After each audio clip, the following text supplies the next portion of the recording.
Halo pemirsa channel indomiliter.com. Apa yang Anda lihat barusan adalah helikopter angkut berat idaman atau yang tengah digadang oleh TNI.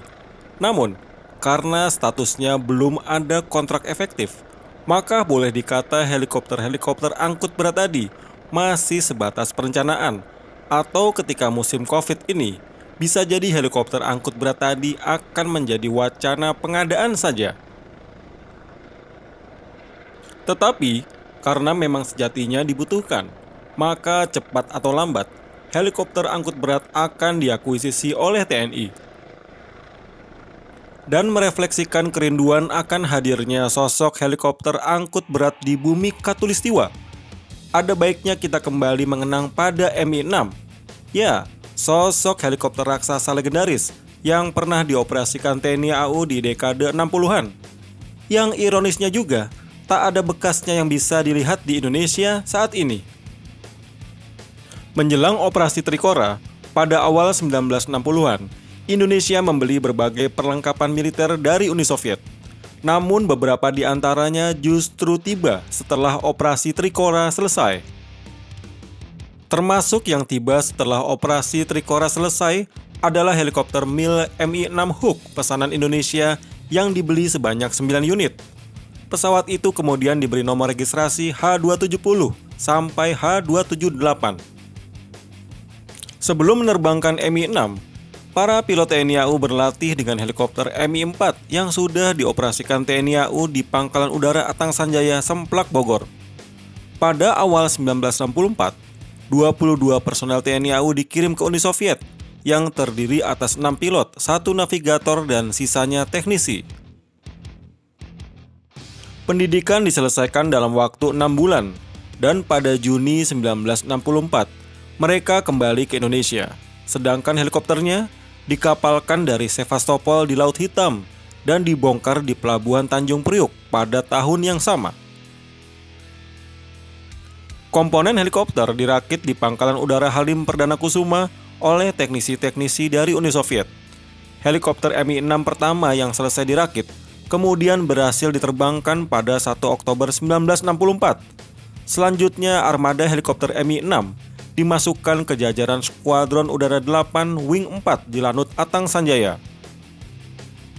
Helikopter itu kemudian dilibatkan dalam operasi-operasi selama periode konfrontasi dengan Malaysia atau yang dikenal dengan Operasi Dwikora dan penumpasan kelompok pemberontak Paraku di Kalimantan Barat, di mana helikopter Mi-6 berfungsi sebagai wahana transport dan dukungan logistik.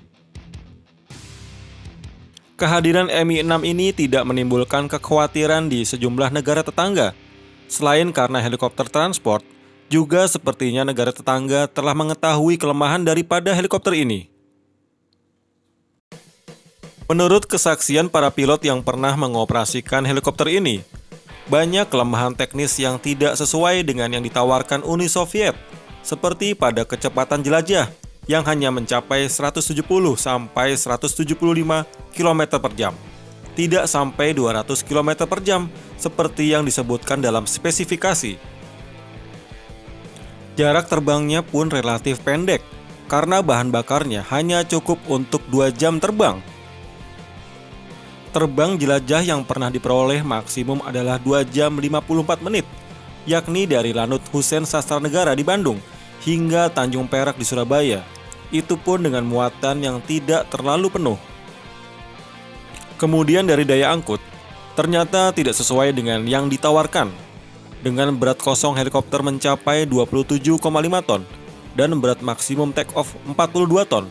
Selisih diantaranya sebagian dipakai untuk berat awak dan bahan bakar yang mencapai 10.000 liter.